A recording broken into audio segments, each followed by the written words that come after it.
오늘은 이제 2024년 서마스쿨 32번째 강의고요.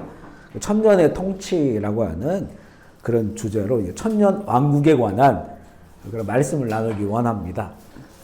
제가 개인적으로 이렇게 성경을 읽고 또 하나님의 나라를 또 사모하며 또 그 나라를 더 알기를 원하고 기도하고 또 공부하고 이런 과정 중에서 정말 가장 어려운 것 중에 하나가 뭐냐면 이 천년왕국에 대한 이해이거든요.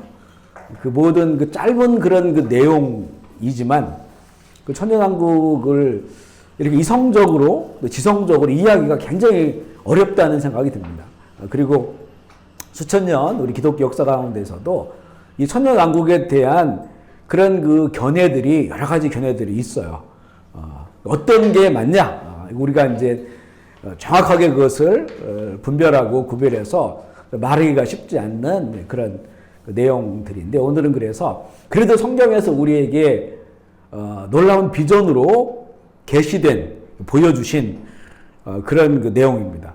우리 오늘 이 내용 시작하기 전에 나눴지만 세상 나라는 보면 볼수록 소망이 없다.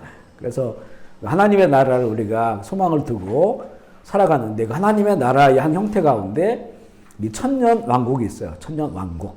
왕국이라고 하는 것은 왕이 통치하는 나라잖아요. 그리스도께서 통치하시는 그런 그 나라다. 그런 나라들을 우리에게 성경은 보여주고 있습니다. 그럼 이게 도대체 무엇이냐?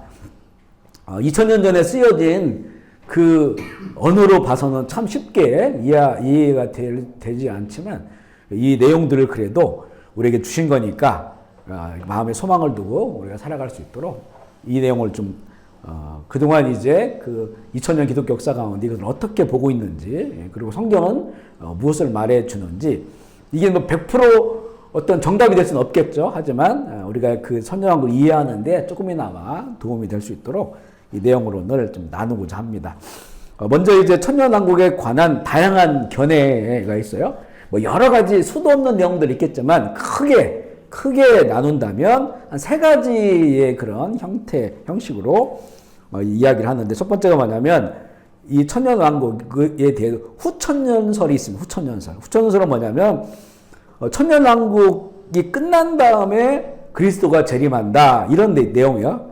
그래서 천년왕국 후에 그리스도가 재림한다라고 해서 후천년설이라 이렇게 이름이 붙은 건데요. 그 밑에 보면 이제 이 후천년설은 이런 시나리오를 이야기하고 있습니다. 물론 이게 다 성경에 나온 내용들이긴 해요. 그러나 이게 배치를 어떻게 하느냐에 따라 좀 달라지는데요. 첫 번째는 이제 말세치말 마지막 때에 주님 오시기 전이죠. 뭐 대환란이 일어난다. 이 7년 대환란. 그리고 이제 앞부분은 3년 반은 평화의 시대고 뒷부분 3년 반은 적그리스도가 통치하는 큰 환란의 시대. 이 대환란이 끝나고 나서 천년왕국이 이루어진다는 거예요. 이 땅에 천년왕국이 이루어지고 그리고 나서 그리스도께서 이 땅으로 지상재림을 하신다.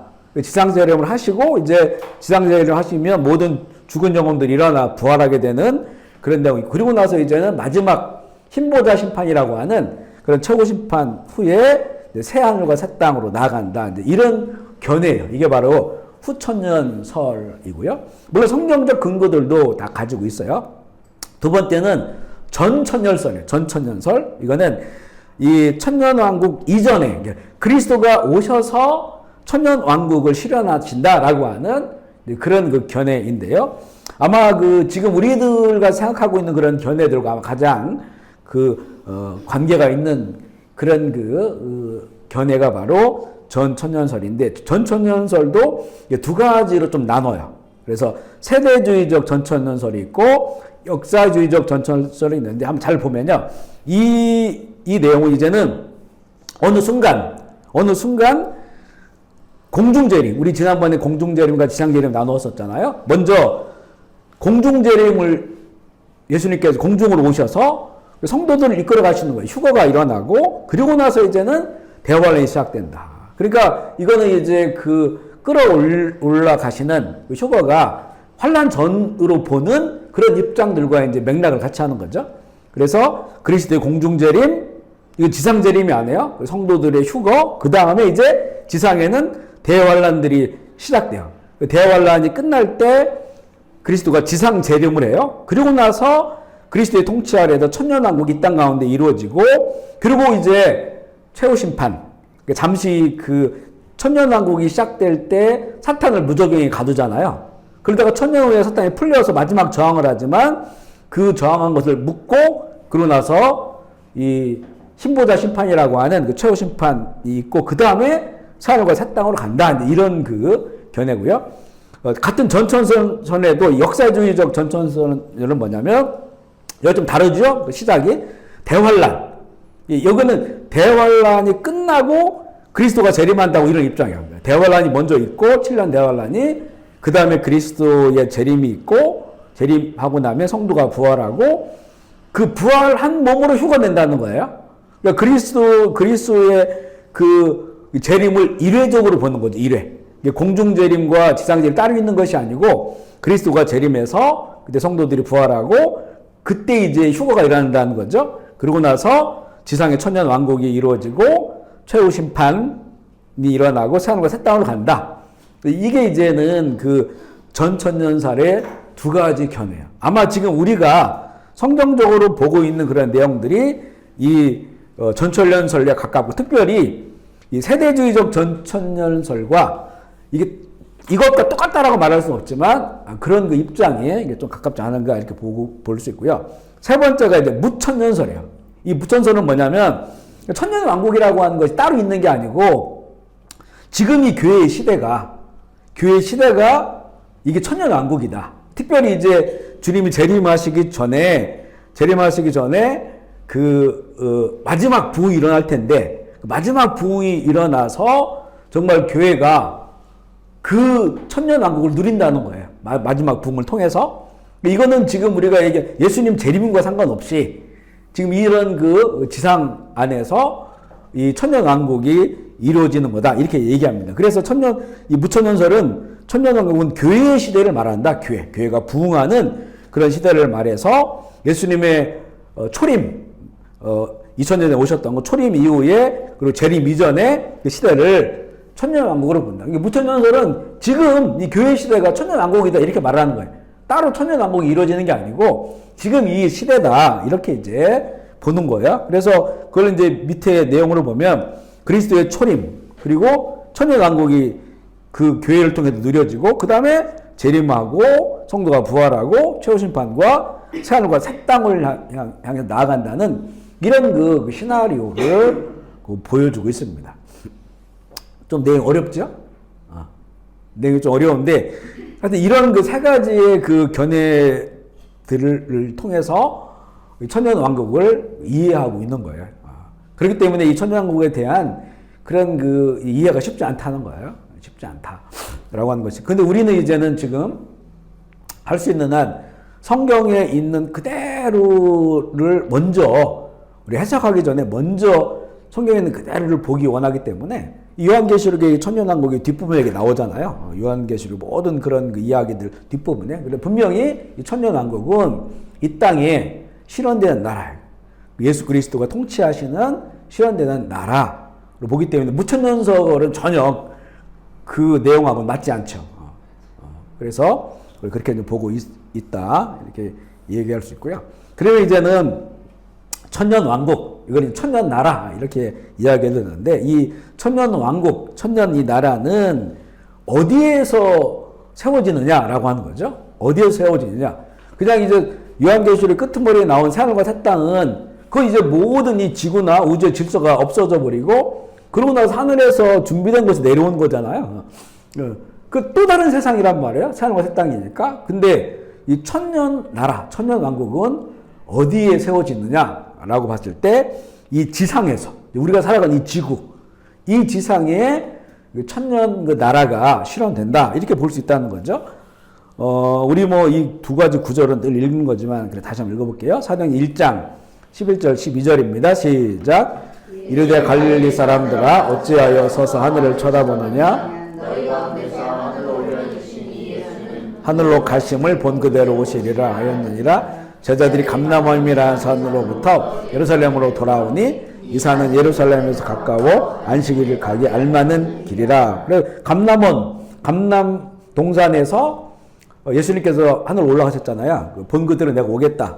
이 예루살렘 근처, 예루살렘이라고 말할 수 있는 거예요. 예수님께서 거기 예루살렘에 오신다는 거잖아요. 그래서 이 지상에 세워진 천년왕국은 깨끗해진 예루살렘일 것이다. 이렇게 보는 거예요. 스가랴 이것도 우리 지난주 읽었지만 다시 한번 읽어볼게요. 14장 2절로 4절 시작. 내가 이방 나라들을 무며 예루살렘과 싸우게 하리니 성읍이 함락되며 가옥이 약탈되며 부녀가 욕을 당하며 성읍 백성이 절반이나 사로잡혀 가려니와 남은 백성은 성읍에서 끊어지지 아니리라. 그때 여호와께서 나가사 치시되 이왕의 전쟁 날에서 한 것 같이 하시리라. 그날에 그의 발이 레아와 곧 동쪽 감람산에 서실 것이요 감람산은 그 한가운데가 동서로 갈라져 매우 큰 골짜기가 되어서 산 절반은 북으로 절반은 남으로 옮기고. 그 앞에 나와 있는 이 전쟁 나오잖아요. 이게 이제 마지막 전쟁으로 보고 그 전쟁이 이 끝날 때 예수 그리스도께서 이 땅 가운데 오셔서 그 전쟁을 끝내시는 거죠. 그리고 나서 이제는 이 땅에서 예루살렘에서 천년 나라가 시작되어진다. 계시록 5장 10절도 볼게요. 시작. 그들로 우리 하나님 앞에서 나라와 제사장을 삼으셨으니 그들이 땅에서 왕노릇 아멘이시죠. 그들이 어디에서? 땅에서. 그러니까 이게 이 천년왕국의 의미가 이 땅에서 예수 그리스도의 말씀 때문에 목배임 당하고 순교한 사람들, 그리고 이제 짐승의 표의 사건들이 벌어졌을 때 그것을 거부하고 죽임당한 사람들, 그들에게 이 땅에서 그 천년 동안 그 왕노릇할 수 있는 그런 그 유효의 시간을 주시는 의미라고 했죠. 그러니까 그 이 땅이라는 거예요. 이 땅에서 고생하고 수고하고 죽임당하고 이 땅에서 그 피가 뿌려졌단 말이에요. 그렇기 때문에 이 천년 나라는 완전한 새 하늘과 새 땅이 임하기 전에 이 땅에서 그들이 위로받는 거예요. 그들을 죽인 사람은 누굴까요? 세상의 왕들입니다. 세상의 통치자들이에요. 전 세계 금융을 가지고 있고 내지는 어떤 그 모든 과학 문명을 가지고 있는 통치자들로 의해서 죽임을 당한단 말이죠. 그들이 이 천년 나라를 통해서 왕 노릇하는 거예요. 이제. 왕 같은 그런 이 존재로. 물론 우리에게도 지금 우리 예수 그리스도를 통해서 구원받은 우리들을 왕 같은 제사장이라겠죠. 이것을 예수님 닮은 제자들이다 이렇게 볼 수 있다겠죠. 그렇지만 그 의미에는 이게 사명이 있잖아. 사명. 제자로서의 사명이 있지만 이 천년 나라에서는 그런 게 없어요. 이제 그거는 내가 왕처럼 그것을 누리는 그런 순간들이고요. 실제 우리가 하나님의 자녀들이 천국에 갔을 때, 새하늘과 새 땅이 펼쳐지고 천국에 갔을 때 우리의 존재가 어떤 존재냐? 천사와 달라요. 히브리서도 그게 나오거든요. 천사는 우리가 지금 보면 천사하면 경이롭잖아요. 천사가 출현을 하고 굉장히 신비한 존재들이잖아요. 어마어마한 신비한 존재들이죠. 막강한 영적 파워를 가지고 있고, 우리는 이렇게 육신에 이렇게 쇠해져가는 이런 유한한 몸을 가지고 있단 말이에요. 그러니까 천사하면 우리가 와 그러는데 실제 우리가 이 땅에 하나님의 자녀로 살다가 이제 죽어서 천국을 가든지 아니면 주님 오셔서 영원한 나라에 들어가니 거기서는 천사들이 이 하나님의 자녀들을 이렇게 수종드는 거예요. 도와주는 역할을 하는 거예요. 사실 지금도 우리 눈에 보이진 않지만 성경적으로 보면 하나님의 천사가 하나님의 자녀들 곁에서 도와준 역할을 해요. 천사들이. 그런 역할을 하는 거죠. 그 천사가, 그래 어떻게 되냐면, 천사는 그 존재 자체가 천사로 창조된 거죠. 하나님으로부터. 천사로. 우리는 사람으로 창조됐는데 이 사람 중에서 예수 그리스도를 통해 믿음으로써 우리가 하나님의 아들, 딸이 되는 거예요. 그러니까 하나님의 아들, 딸하고 그 하나님을 섬기는 천사들과 비교해 보세요. 가치가. 이 천사들이 하나님의 아들, 딸들을 도와주고 보호하고 이렇게 하는 그런 역할을 한다는 거죠. 결국에는 이 천국이라고 하는 것은 우리에게는 정말 어찌 보면 하나님의 자녀로서 살아갈 수 있는 거죠. 우리 전 세계에서 가장 힘이 센 사람 하면 이제 미국의 대통령을 얘기하겠죠. 앞으로는 트럼프 대통령이 될 텐데 그의 자녀들 그냥 그 자녀라고 하는 것만으로도 전 세계 언론에 나오고요. 조금 뭐 옷 하나 입은 거, 어떻게 움직이는 이런 까지 다 그 트럼프의 대통령 될 분의 자녀다. 이것 때문에 전 세계가 관심을 갖고 바라보는, 누구도 건들 수 없는 그런 존재들이 되는 거죠. 그런 것과 마찬가지라는 거죠. 그래서 우리가 하나님의 자녀가 된다.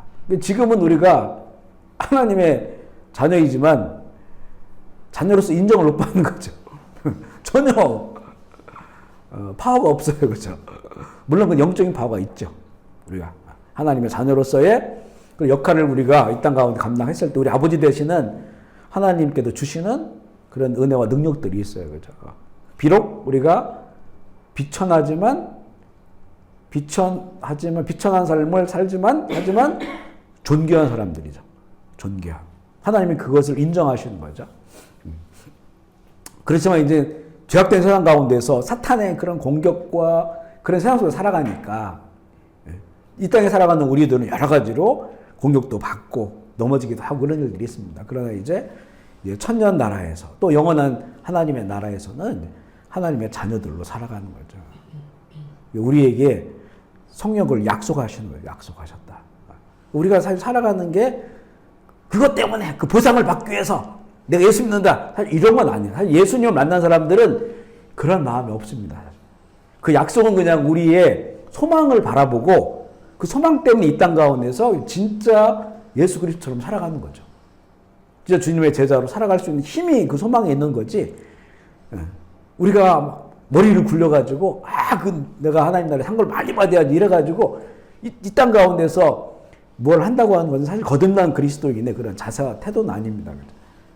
우리에게 주어진 길들, 왜냐하면 이미 우리에게 주신 은혜가 너무 크니까. 나를 위해 죽으신 예수 그리스도, 이렇게 죄악 가운데 영원한 지옥불 떨어질 수밖에 운명 지어진 우리의 운명을 바꾸셨잖아요. 그리고 이제는 하나님의 자녀로 이 땅 가운데서 살아가게 하신 거. 그리고 영원한 그 하나님의 나라를 우리에게 보게 하신 거. 그 감사해서 우리가 살아가는 거예요. 감사해서. 우리 남은 그런 그 시간들을 하나님 아버지의 뜻을 이루며 살아가는 그런 삶이 되는 거죠. 그런데 그 삶의 끝에서 하나님께 예비하신 것이 있다는 거죠. 예비한 것이 있다. 그래서 열심히 더 그 일을 감당할 수 있도록 하시는 거죠. 천년 나라는 이 땅, 이 지구상에 세워지는 그런 나라다. 이렇게 볼 수가 있는 것이고, 두 번째는 이제 천년 나라를 위한 준비 작업이 있어요. 준비 작업. 미혹하는 세력을 제거하는 거예요. 그래서 사단과 미혹의 세력의 공백 시간이 있습니다. 왜냐하면 그 천년 나라 가운데 그 안에도 사단이 들어와서 역사한다면 그거는 이제 하나님의 그런 그 통치 위로의 시간이 될 수가 없는 것이죠. 읽어볼게요. 두 짐승과 미혹하는 자들은 이미 유황불에 먼저 던져져요. 계시록 19장 19절 21절 읽어볼게요. 시작. 또 내가 보매 그 짐승과 땅의 짐승들과 그들의 군대들이 그의 군대와 더불어 전쟁을 일으키다가 짐승이 잡히고 그래서 표적을 행하던 거짓 선지자들도 함께 잡혔으니 이는 짐승의 표를 받고 그의 우상에게 경배하던 자들을 표적으로 미혹하던 자라. 이 둘이 산채로 유황불 붙는 못에 던져지고 그 나머지는 입으로부터 새가 그의 살로 배불리라. 자, 여기를 잘 보면 이게 언제냐면 짐승의 표와 관련되어 있는 거죠. 그러니까 이 주님께서 이 땅 가운데 오셔서 이들을 이미 그 두 짐승들, 그러니까 땅에서 올라온 짐승, 바다에 올라온 짐승, 하나는 우상이 되고 하나는 우상을 숭배하게 만든 거짓 선지자죠. 그들을 이 유황불로 이미 던지셔요. 세상을 미혹하는 자들이에요. 그리고 그 수계인 그 사단 마귀, 옛 용도 잡아가지고 감옥에 집어 넣는다는 거예요. 이게 사전 작업이죠. 그런데 이게 언제냐면 표를 받는 상황이 지나가는 거예요. 그러니까 아까 우리가 봤을 때 언제 천년하고 이루어질 때 대환란이 끝나고 나서요. 대환란. 왜냐하면 표를 받는 것과 그 대환란과 이렇게 맞닿아 있어요. 시간대가. 그래서 그 대환란이 끝나고 지금 우리가 19장을 읽었잖아요. 그리고 나서 20장에 보니까 천년왕국이 나오잖아요. 20장. 그래서 이제 먼저는 그 세상을 미혹했던 용의 어떤 그 대변인들이 이 땅 가운데 그 짐승들이 적그리스도와 적그리스도를 숭배하게 만들어 놓는 그런 모든 세력들 이런 것들을 먼저 유황불에 던져 놓고 그 다음에 그 모든 수괴인 마귀 사탄의 권세를 묶어서 감옥에 집어넣어 놓고 그리고 이제 주님께서 오셔서 이 땅에 천년왕국 이루시는 거예요. 그 내용이 그 다음에 있습니다. 계시록 20장 1절로 3절 시작. 내가 몸에 천사가 무적의 열쇠와 큰 셔사들을 그의 손에 가지고 하늘로부터 내려와서 용을 잡으니 마귀와 사탄이라 잡아서 천년 동안 결박하여 무저갱에 던져놓고 잠그고 그 후에 임봉하여 천년이 차도록 다시는 만국을 미혹하지 못하게 했느니 그 후에 반드시 잠깐 노이리. 자 여기 보면 이 용 사단 마귀를 잡는 것은 천사가 잡아요. 천사가. 이거는 우리가 이 세상을 살아갈 때 이 어둠의 세력 때문에 이 죄악 때문에 굉장히 힘들어하거든요. 근데 사실 그 모든 어둠과 죄악의 그 본질이라고 말하는 사단, 마귀, 예패물 예수님이 잡는 것도 아니고 천사를 시켜서 잡아요. 예수님 그러니까 이거는 이 어둠의 힘이라고 하는 것은 정말 아무것도 아니라는 거예요. 하나님의 그 시간 계획 때문에 허용하신 거지. 이것들 지내 정말 그래야만이 마지막에 진짜 천국 시민들을 수확하기 위해서 알곡을 수확하기 위해서 허용된 그 시간이지. 이들은 하나님과 예수 그리스도 앞에서는 아무것도 아니라는 거예요. 그 천사가 가서 꽁꽁 묶어가지고 무저갱에 던져 넣는 거죠. 무저갱의 원래 그 원어적 의미는 끝도 없는 그런 구렁텅이거든요. 구렁텅이. 근데 이제 어떤 분들은 이런 얘기를 하셔요. 좀 나름대로 일리가 있겠다 싶은데 무저갱이 어디냐? 뭐 이것을 우리가 굳이 그걸 확인할 필요는 없겠죠. 왜냐하면 이게 영적 존재들을 묶는 거니까 그게 하나님께서 어느 공간에 얼마든지 만들어 놓을 수 있는데 근데 이렇게 좀 지구과학을 연구하시는 분들을 보면 이게 지구 그 속, 이 지구 어마큰 그 덩어리잖아요. 이 속에 이제 핵이 있고 뜨거운 불덩어리가 있다고 하잖아요. 이 지구 속이 지금도. 이게 화산으로 폭발하는 거잖아요, 이게. 그래서 이 지구 속을 우리가 들어갈 수가 없어요. 1000m 이상을 들어갈 수가 없어요.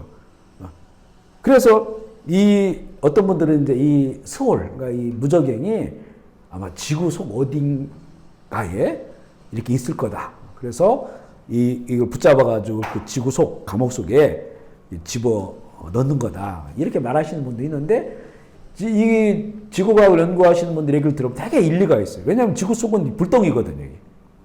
뜨거운 불덩이. 그래서 온천이 나오는 게, 왜 뜨거운 물이 나오겠어요? 이 속이 그 핵이 있잖아요. 그죠? 핵이 있고, 거기 뜨거운 그런 이 장소가 있기 때문에. 그래서 그렇게 말씀하시는 분이 있는데, 그거는 좀 뭐 하나님의 능력이야. 뭐 지구 속이든 지구 밖이든 얼마든지 이걸 묶어 놓을 수 있기 때문에. 그래서 근데 이제 뒤에 보면 이제는 나중에 천년이 지나면 잠시 놓인다는 거예요. 잠시 놓여서 살짝 저항을 해요.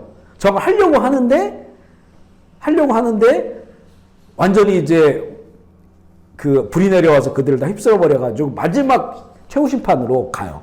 그러니까 이렇게 볼 수 있죠. 예루살렘에 천년 나라가 세워지면 이게 성이 굉장히 높은 성이 만들어지고 그러나 아직 심판받지 않은 사람들은 성 밖에 있는 거예요. 나중에 보면 이 사람들이 성을 둘러싸. 잠시 이제 사단이 놓여졌을 때 그 사단이 그들을 미혹하죠. 그래서 성을 둘러싸가지고 성 밖에도 산다는 거예요, 사람들이. 왜냐하면 최후 심판이 아직 없었기 때문에. 그러니까 그들이 다시 사단을 통해 무장을 해가지고 이 성을 공격했을 때 그때 이제 하늘에서 불이 내려와가지고 이제 모든 게 끝나고 그 다음에 이제 힘보자 심판으로 나아가는 그런 시간을 보여주고 있어요. 그래서 그러면 이제 이 천년 나라, 천년 왕국에는 누가 거기서 시민이냐, 누가 살 것인가 성경에서 보여주시는데 우리 계시록 20장 4절 5절 말씀 읽어볼게요. 시작. 내가 보자들을 보니 거기에 앉은 자들이 있어 심판하는 권세를 받았더라. 또 내가 보니 예수를 증언함과 하나님의 말씀 때문에 목배임을 당한 자들의 영혼들과 또 짐승과 그의 우상에게 경배하지 아니하고 그들의 이마와 손에 표를 받지 않은 자들이 살아서 그리스도와 더불어 천년 동안 왕노릇하니 그 나머지 죽은 자들은 천년의 차기까지 살지 못하더라. 이것이 첫째 부활. 첫째 부활, 둘째 부활이 있다라고 여기서 얘기하는데 그 첫째 먼저 부활한 이 사람들이 천년 나라의 시민이라는 이들이 누구냐면 여기 보면 이제 그 두 장면이 나와요. 첫 번째는 또 내가 보니 또 내가 보자들을 봤다. 보자들을 봤는데 거기 앉아있는 자들이 있어 심판하는 권세를 받았더라. 보좌하는 사람이 있다는 거예요. 어떤 분들은 이 사람들이 그 휴거된 사람들, 진정한 그 공중재림, 아직 기상재림, 공중재림에서 휴거된 그런 사람들이 하나님의 그 보좌에 앉아 있다. 이렇게 보는 경우가 있고요. 이 한 장면이 있고 또 다른 장면이 뭐냐면 또 내가 보니 나오죠. 두 장면. 두 번째 보는 장면이 천년 나라를 살아가는 사람들, 천년 왕국의 시민들, 그들을 보니까 예수를 증언함과 전도자들이죠. 그리고 하나님의 말씀 때문에 목배임 당한. 목배임을 로마에서는 이 예수 믿는 사람들이 가장 많이 순교한 방식이 목배임이에요. 그죠? 사도 바울도 목배임이었고, 하지만 다양한 처형 방식들이 있었어요. 가면 갈수록 더 이 기독교인들을 막 잔인하게 죽였잖아요. 네로 왕제, 도미시안 왕제 때 불태워 죽이고 막 이랬단 말이에요. 사자밥 되게 하고. 하지만 그 모든 걸 다 포함하는 거죠. 그렇게 예수님 때문에 예수님이 아니면 이렇게 죽임당할 필요가 없는데 예수님 때문에 죽임당한 그런 그 사람들, 그 영혼들이 살아난다는 거죠.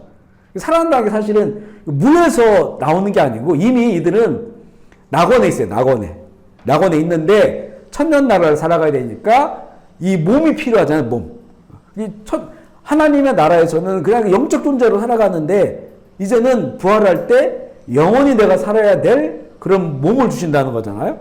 그 몸으로 그들이 살아나서 천년 나라를 누리게 된다는 거예요. 그런데 여기 보면 또 어떤 사람들이 있냐면 그러니까 이제 예수를 증언한 하나님 말씀 때문에 복배임 당한 순교한 자들의 영혼들과 그리고 또 짐승과 그의 우상에게 경배하지 아니하고 그의 이마와 손에 표를 받지 않는 데 나오죠. 이 사건이 언제 벌어지냐? 대환란 이후라는 거예요. 대환란은 표를 받느냐 표를 받지 않는 것 때문에 환란이 생기잖아요. 그죠? 믿는 자들에게. 그러니까 이 대환란 이후에 끝까지 표를 받지 않는. 만약에 휴거가 이 환란 전에 일어나게 된다면 정말 그 휴거 받는 사람은 그렇게 많지 않을 것 같아요. 아니 정말로 그 예수 그리스도로 충만한 예수 그리스도가 어디든지 가자면 가는 그 요한계시록에 보여주는 요한계시록에 그 14만 4천이 두 번 나와요. 한 번은 이스라엘에 인침받은 자 14만 4천. 한 집마다 12,000명씩. 두 번째 나오는 거는 어린 양의 노래를 부르며 어린 양이 인도하는 대로 따라가는 사람들. 완전히 자기 인생을 예수 그리스도께 바친 사람들이에요. 이런 사람들이 나오는데 바로 만약 그들이 휴거를 당하고 그러면 이제는 이 휴거 소식을 듣고 휴거를 경험하면서 깜짝 놀랄 거 아니겠어요. 내가 예수 믿지만 그렇게까지 생각을 하지 않았어. 근데 휴거가 일어나니까 이거 어떻게 될까? 성경을 보니까 휴거 이후에도 기회가 있는 거예요. 주님이 지상재림 때까지. 이들이 이제는 내가 이제는 표를 받지 않고 내 생명을 다해서 주님을 내가 신뢰하겠고 그 밑을 따르겠다라고 해서 그 표를 받지 않고 견디다가 결국에는 죽임당하기도 하고 엄청난 고통을 당하는 거예요. 그러니까 그러니까 이미 죽임당해서 하늘 낙원에 있는 그 영혼들 그리고 표를 받지 않고 끝까지 믿음을 견뎌서 죽임당한 자들 그들이 이제는 살아서 이 땅에 천년 나라를 누린다는 거예요. 그리고 보세요. 그 나머지 죽은 자들은 천년의 차이까지 살지 못하게 나오죠. 그러니까 여기서 예수 안에 죽은 자들은 낙원에서 대기하고 있는 거고 예수 밖에 죽은 자들은 음부에서 대기하고 있는 거예요. 천년 나라는 이 땅에 이루어지는 거예요. 이 땅에 몸으로 입고 천년 나라를 누리는 거잖아요. 그러니까 이제는 그렇게 되게 돼 있고 천년 나라 끝나면 이제 잠시 그 저항을 하지만 바로 하나님 심판하셔서 하나님께서 요한계시록에 나오는 그때는 모든 사람들 다 살아나. 살아난다고 하는 거는 없었다가 나오는 게 아니고 이미 낙원과 음부로 죽은 사람들 있고 또 이 땅에 그 천년나라 밖에 또 사람들이 있잖아요. 그 모든 사람들이 이제는 신보자 심판 때에서 심판을 받는 거죠. 그리고는 이제 영원한 나라로 분류가 되죠. 영원한 천국, 영원한 지옥으로 분류가 되는. 그때 이제는 사단 마귀 용도 이제는 영원한 지옥불로 들어가는 거예요. 이걸 둘째 사망이라고 하고, 그때 이제 살아나와서 영원한 천국을 누리는 사람은 둘째 부활이라 이렇게 이야기를 합니다. 그래서 그런 내용들을 이제 보여주고 있고요. 이제 나와요. 천년나라 시민을 좀 더 이제 나누면, 첫 번째 보면 이제 보좌에 앉아서 심판하는 권세를 받은 자들, 라오디게아 교회에 주신 약속이기도 합니다. 계시록 3장 21절 시작. 이기는 그에게는 내가 내 보좌에 함께 앉게 하여 주기를, 보좌와 같이 하라. 그 보좌에 앉아서 그들이 심판한다고 나왔잖아요. 이게. 그 심판하신 주님과 함께 하고 있는 거예요. 이들이 사도 요한이 천년왕국을 볼 때 첫 번째 본 게 이 사람들이거든요. 그걸 보여주고 있고, 두 번째는 복음 증언하고 하나님 말씀 순교한 영혼들이라는 거죠. 계시록 6장 9절로 11절 말씀 볼게요. 시작. 다섯째 인을 때릴 때에 내가 보니 하나님의 말씀과 그들이 가진 증거로 말미암아 죽임을 당한 영혼들이 제단 아래 있어 큰 소리로 불러 이르되 거룩하고 참되신 대주제여 땅에 거하는 자들 심판하여 우리 피를 갚아주지 아니하시기를 어느 때까지 하시려 하나이까? 아니 각각 그들에게 흰 두루마기를 주시며 이르되 아직 잠시 동안 쉬되 그들의 동무종들과 형제들도 자기처럼 죽임을 당하여 그 수가 차기까지 하리라 하시더라. 이걸 보여주셨어요. 그래서 이 예수 그리스도의 말씀과 그걸 증언하는 것 때문에 목숨을 잃은 사람들, 그들에게 낙원에서 쉬라고 말씀하시고 잠깐 기다려라. 너희들과 같은 자들이 수가 차야 된다. 그 마지막 수는 표를 받지 않은 자들이에요. 표를 받지 않고 죽임 당한 자들, 그들이 천년 나라의 시민이 되고요. 짐승과 우상에 경배하지 않고 표를 받지 아니한 자들 나오죠. 계시록 13장 10절 말씀 읽어볼게요. 시작. 사로잡힐 자는 사로잡혀갈 것이요 칼에 죽을 자는 마땅히 칼에 죽을 것이니 성도들의 인내와 믿음이 여기 있느니라. 이런 일이 벌어져요. 짐승의 표 때문에. 13장 14절 15절 시작. 짐승 앞에서 받은 바 이적을 향함으로 땅에 거하는 자들을 미혹하며 땅에 거하는 자들에게 이르기를 칼에 상하였다가 살아난 짐승을 위하여 우상을 만들라 하더라. 그가 권세를 받아 우상에게 생기를 주어 그 짐승의 우상으로 말하게 하고 또 짐승의 우상에게 경배하지 않아 미어주던 다 죽이게 하더라. 그러면 짐승의 표를 받는 것과 짐승의 우상이 경배하는 것과 이렇게 다를까요? 이게 하나예요. 어떤 분들은 그런 거예요. 그 표를 받고, 표는 매매의 기능이 있다겠죠?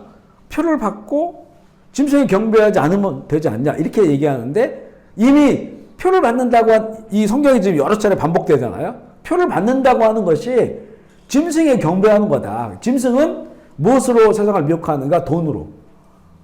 표를 받는 이유가 뭐냐? 돈 때문에 하는 거죠. 돈 때문에.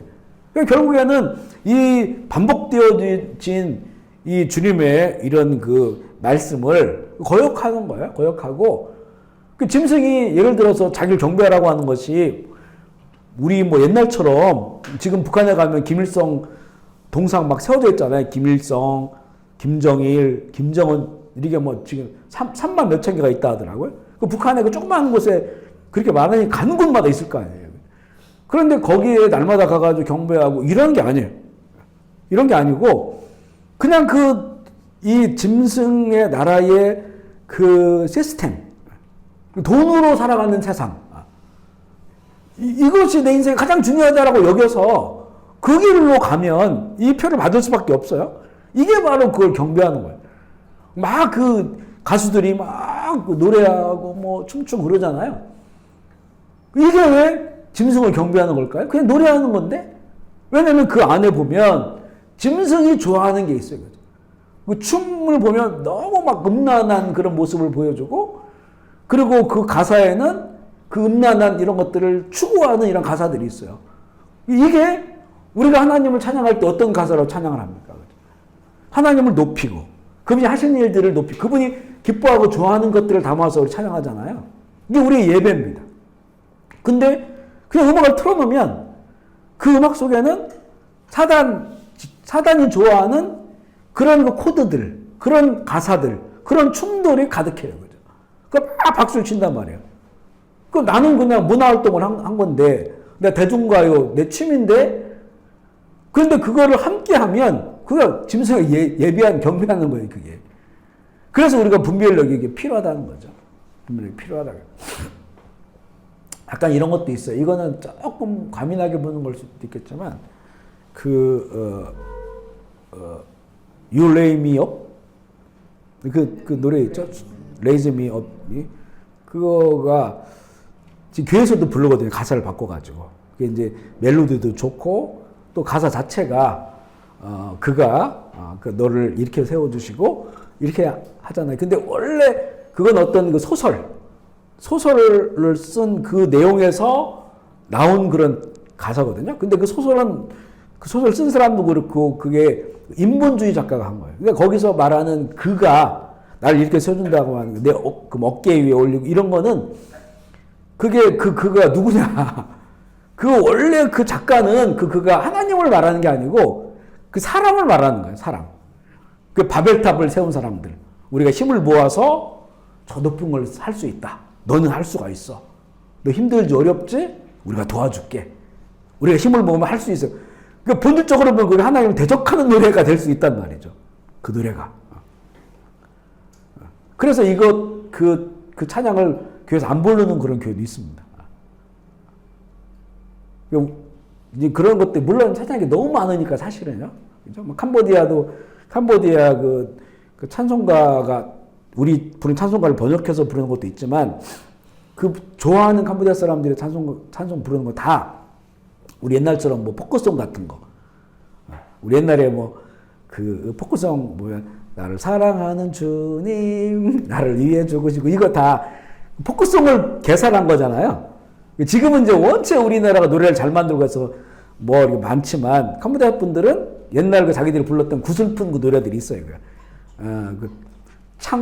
약간 트로트 비슷한 이런 거에 노래를 다 붙여가지고 개사를 해가지고 하나님 찬양하거든요. 이렇게 봤을 때는 그냥 괜찮아 이렇게 볼 수도 있어요. 사실은 그런 노래들도. 근데 만약 작가의 의도가 진짜 뚜렷하다라고 한다면 그런 게 뚜렷하다고 한다면 분별해 볼 필요가 있다는 거죠. 그래서 그런 것들이 뭔가 무 잘라듯이 잘라서 얘기할 수는 없겠지만 그런 게 있다는 거예요. 그래서 우리가 짐승을 경배해? 야, 너 왜 짐승을 경배해? 이렇게 하면 황당할 거예요. 뭐 내가 짐승을 경배해? 그냥 대중음악을 내가 즐기는 건데. 그런데 거기 안에 하나님이 싫어하고 하나님이 미워하고 짐승이 좋아하는 것들이 있으면 그 짐승께 경배하는 거예요. 그래서 우리가 이런 분별해서 봐야 된다는 것이고 실제 미국에 그 가요 프로그램이 있어요. 순위 매기는 거. 우리나라 금요일마다 그 가요 순위 매기는 거 있잖아요. 뮤직뱅크인가? 뭐 이런 게 있잖아요. 그런 게 미국에도 있어요. 순위 매기는. 근데 아니 그 매주마다 하는 게 있어요. 매주마다 하는데 그게 그 MC들이 나와서 막 이런 거 막 이렇게 하고 그러면서 자기들끼리 뭐라고 하냐면 이렇게 하면서 자 우리가 이제 그분께 예배드리자 이러면서 그 락 음악을 하는 거예요. 그 MC가 거기 막 어마어마한 사람 와가지고 막 이렇게 하면서 뭐 이렇게 하는 거는 원래 세 가지 의미가 있어요, 그죠? 이게 뉴욕 양키스의 이게 그 마크이거든요, 뉴욕 양키스. 하나는 I love you도 돼요. 그리고 또 마지막으로 이거는 사탄 바포맨 뿔 달린 그 염소 머리에 바포맨 있죠, 이렇게 하고 있는 거. 이걸 상징하기도 합니다. 그래 락 음악 하는 사람들이 이렇게 하는 거는 이거 양키스 하는 것도 뉴욕 양키스를 하는 것도 아니고 알러비도 아니고 결국에는 자기들이 섬기는 그 짐승을 예배하는 거예요, 그게. 근데 젊은이들은 그런 것들에 분별이 없잖아요. 가서 그거 하고 막 머리 이렇게 하고 이렇게 하는 거죠, 그렇죠. 그래서 우리가 이게 짐승에게 경배한다고 하는 것이 정말 이렇게 눈에 보이는 우상에다 하는 게 아니고 사단 짐승이 좋아하는 것을 문화로 또 어떤 문학으로 또 아니면 어떤 것으로 이렇게 거기 빠져 살아가고 분별하지 못하고 하는 그 모든 것들이 다 짐승을 경배하는 거다. 이렇게 좀 보면 되겠습니다. 13장 10절부터 읽어볼게요. 시작. 사로잡힐 자는 사로잡혀 갈 것이요 칼에 죽을 자는 마땅히 칼에 죽을 것이니 성도들의 인내와 믿음이 여기요. 자, 이런 일 분명히 일어날 것이고 13장 14절 15절 시작. 짐승 앞에서 행함으로 땅에 거하는 자들을 미혹하여 땅에 거하는 자들에게 이르기를 칼에 상하였다가 하나님을 위하여 우상을 만들라 하더라. 그가 권세를 받아 짐승의 우상에게 생기를 주고 그 짐승의 우상으로 말하게 하고 그 짐승의 우상에 경배하지 않는 자는 무엇이든지 자 이렇게 결국에는 견디는 자들은 죽임을 당할 수 있다 이렇게 이야기하고 있습니다. 나머지 죽은 자들은 천년이 차기까지 이제는 대기하는 거예요. 대기. 살아나지 못한다. 이거는 이렇게 몸을 입고 살아나지 못한다. 그래서 낙원에서 음부에서 그렇게 이제 대기하는 거다. 이렇게 성경은 말을 하고 있고요. 3페이지 보면요. 첫째 부활에 참여한 자들의 복 이렇게 나오죠. 둘째 사망이 다스리지 못한다. 그러니까 첫째 부활을 해서 천년 왕국을 살아가는 자들은 그들 그대로 이제 그 둘째 사망, 그러니까 신보자 심판을 그냥 통과하는 거죠. 통과해서 새하늘과 새 땅으로 간다는 거예요. 그들의 복이다. 계시록 20장 6절 말씀 시작. 이 첫째 부활에 참여하는 자들은 복이 있고 거룩하도다. 둘째 사망이 그들을 다스리는 권세가 없고 그리고 그들이 하나님과 그리스도의 제사장이 되어 천년 동안 그리스도와 더불어 왕노릇하리라. 자, 이렇게 된다는 거죠. 그러니까 천년왕국에 참여하는 자들, 앞서 얘기하는 그 천년왕국의 시민들에 대해 나눴잖아요. 그들은 둘째 사망, 둘째 사망 아까 얘기한 것처럼 마지막 신보자 심판, 거기에서 이제 지옥 가는 사람들이 둘째 사망인데 그거와 상관없다는 거죠. 이들은 어린 양의 생명책에 이름이 기록된 자들이고 그래서 생명의 땅으로 나아가는 그런 복을 누리게 될 것이다. 그러니까 어찌 보면 먼저 정해진 사람들이라 볼 수가 있고요. 계시록 20장 14절 말씀 시작.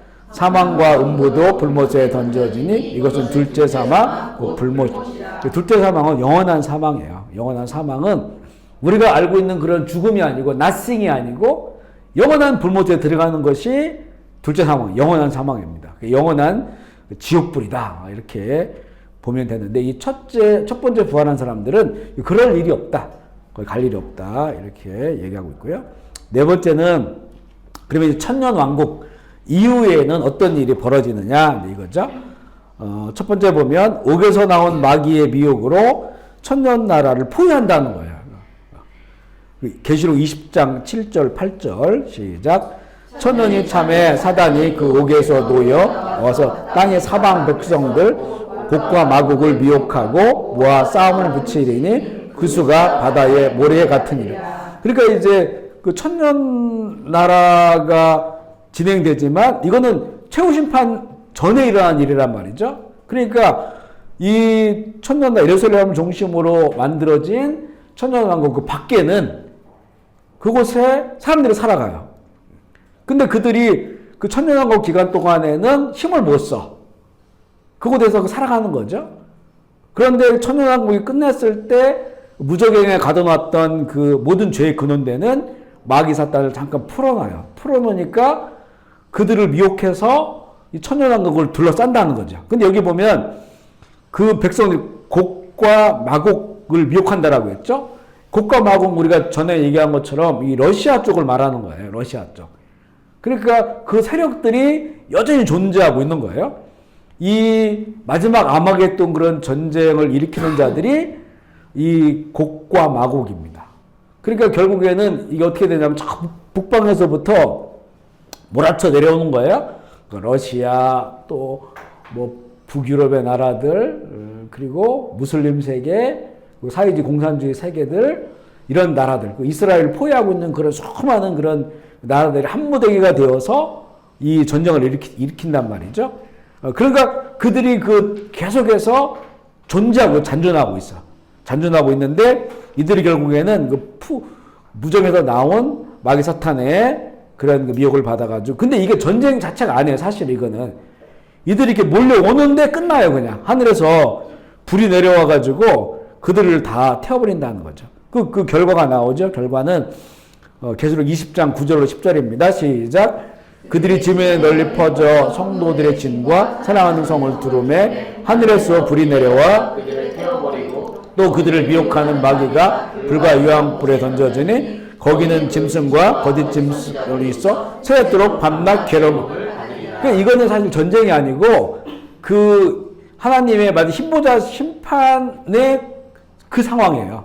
그렇게 이들이 마지막 미혹을 받아서 이 천년 나라를 포위하지만 그래도 하늘에서 불이 내려 그걸 태워버려요. 그리고 이제 잠깐 무정에 놓였던 마귀 사탄이 영원한 그 불과 유황 모태에 던져져요.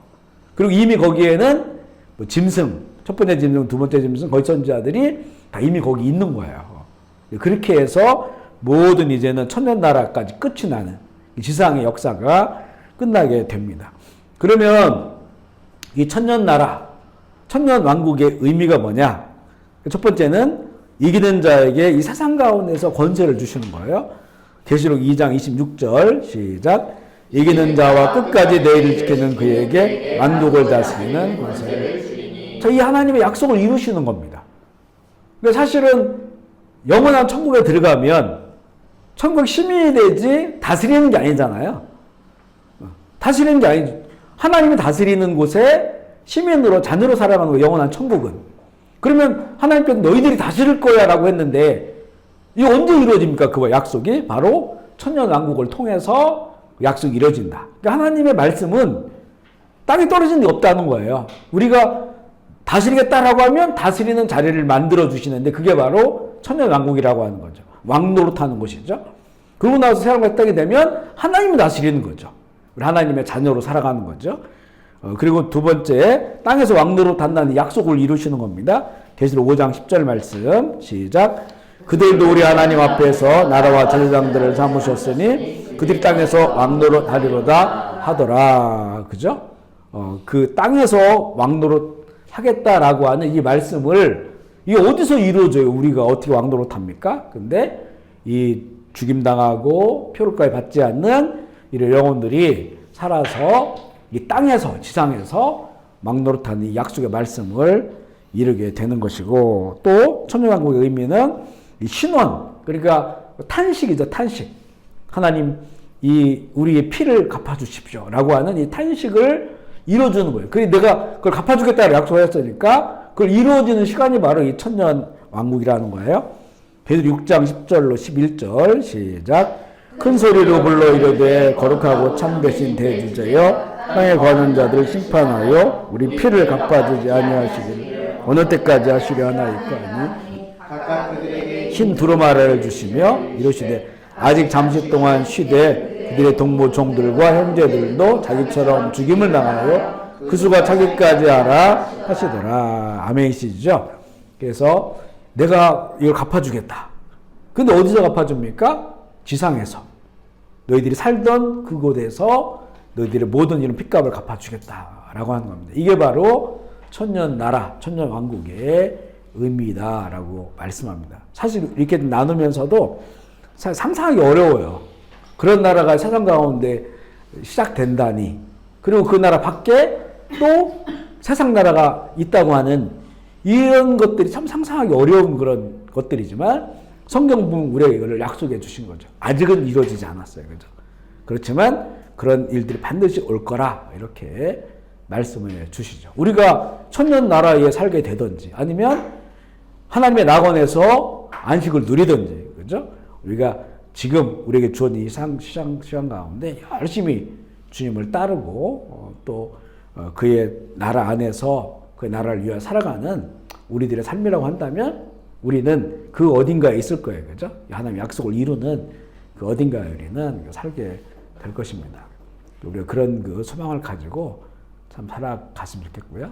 정말 이제 뭐 세상 나라 가면 갈수록 정말 이제 그 사단의 왕국으로 짐승의 나라로 급격하게 가고 있어요. 우리가 물론 끝까지 그것을 막아서야 되고 기도하면서 막고 우리는 그럼에도 불구하고 하나님 나라를 추구하고 이 땅에 임한 하나님 나라를 확장하며 살아가야 되지만 그러나 이 모든 예언의 말씀들이 결국에는 짐승의 나라를 가고 있는 그런 상황입니다. 하지만 절망하지 말아라. 이게 로마 시대에 가장 핍박이 심할 때 하나님께서 사도 요한을 통해서 보여주신 거잖아요. 왜 그때 보여주셨겠어요? 그죠? 세상 나라가 아무리 강해도 로마 황제가 하나님처럼 군림한다 할지라도 너희들은 포기하지 말아라. 절망하지 말아라. 천년왕국이 있다. 새하늘과 새 땅이 올 것이다. 그거 아니겠어요? 그거를 편지로 써서 교회마다 보내라고 한 거잖아요. 이게 요한계시록이잖아요. 그죠? 거기서 이런 약속을 우리에게 주신 거죠. 그날이 점점 다가오고 있다고 하는 것을 우리가 느끼게 됩니다. 그래서 이 말씀을 좀 믿고 우리가 이 나라를 소망하며 또 지금 이 세상 가운데 이루어진 예수 그리스도께서 통치하시는 나를 통해서 성령을 통해서 통치하시는 그런 나라를 우리가 누리면서 그 나라를 위해서 또 살아가는 또 그런 하루하루가 되시기를 주의 이름으로 축복합니다. 네, 우리 말씀 생각하시면서 같이 통성으로 결단하시면서 우리 기도하고 마무리하도록 할게요. 우리 함께 기도하겠습니다. 천년왕국은 이제 과정이죠, 과정. 이건 영원한 삶을 새 땅이 완성할 과정입니다. 이걸 통해서 영원한 삶과 새 땅이 이루어지고 이거는 또 지금의 나라와도 이렇게 연결되어 있어요. 그곳만 하나님 나라가 아니고 지금 나를 주님께서 통치하시면 이게 하나님 나라예요. 그러니까 너희가 내 나라다란 말하죠. 나라와 내 백성과 나의 족속이다. 이렇게 말씀을 합니다. 그래서 우리가 연결되어 있는 거예요. 그렇게. 지금도 우리가 하나님 나라를 누리게 하시고 또 이런 천년 왕국 하나님의 통치를 우리가 또 소망하고 또 영원한 하나님의 나라를 바라보면서 잘 준비하는 사람들 될 수 있도록 우리 결단하면서 주의 이름 부르기 통성으로 기도하겠습니다. 하나님 아버지, 이 땅에 사는 우리들이지만 세상 나라 속에 살아가지만 이 땅에서도 하나님의 나라를 누리게 하시고 또 그 나라 확장을 위해서 살아가게 하시고 또 우리 약속하신 영원한 하나님의 나라를 바라보며 그 나라를 잘 준비하는 우리들 되게 하여 주옵소서. 하나님, 아직도 천년왕국에 대해서 잘 알지 못합니다. 신비합니다. 그렇지만 우리에게 주신 말씀이기에 우리가 이것을 다시 나누며 또 그 나라를 바라봅니다. 이 땅 가운데서 하나님의 나라를 이루실 하나님의 모든 약속을 우리가 신뢰하고 또 지금도 예수 그리스도를 통해서 통치하시고 다스리시는 주님의 나라가 우리 안에서 더욱더 새로워지고 또 확장되어질 수 있도록 주님 인도하여 주시옵소서. 하나님, 이 귀한 말씀들 우리가 늘 부족하오니 잘 깨달아 알 수 있도록 지혜 주시고 또 우리가 영향력을 끼칠 수 있는 우리 자녀들과 또 하나님의 사람들 잘 우리 양육할 수 있도록 또한 지혜를 주시고 그래서 정말 소망이 사라져가는 세상 나라가 아니라 이 영원한 소망 되시는 하나님의 나라를 바라보며 살아가는 지혜로운 주님의 자녀들 되게 하여 주시옵소서. 오늘도 귀한 처소 허락하신 주님 감사합니다. 이 처소 가운데 은혜 베풀어 주시고 또 하늘의 복을 내려주시고 함께 일하는 모든 사람들 행복하게 하시고 복의 많은 열매 거두게 하시고 하나님께서 의롭다 인정하시는 기업에 하나님의 자원을 부어 주시어서 더욱더 많은 영혼들을 주께 인도하는 데 쓰임 받게 하여 주시옵소서. 함께한 모든 자들에게 은혜 베풀어 줄 믿사오며 우리 구주 예수 그리스도의 이름으로 기도합니다.